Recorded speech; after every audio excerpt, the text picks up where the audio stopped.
swing instead of military music, the ultimate defeat of the Nazis' murderous ideology.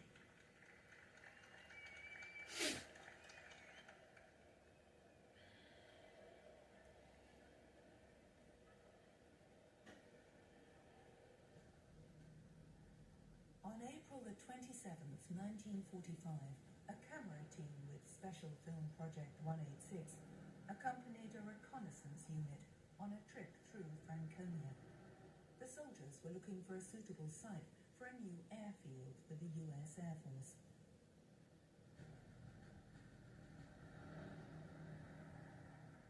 Eventually, they reached a former Luftwaffe airfield that had been destroyed. To make the pictures more impressive, the men had set fire to this wreck once again.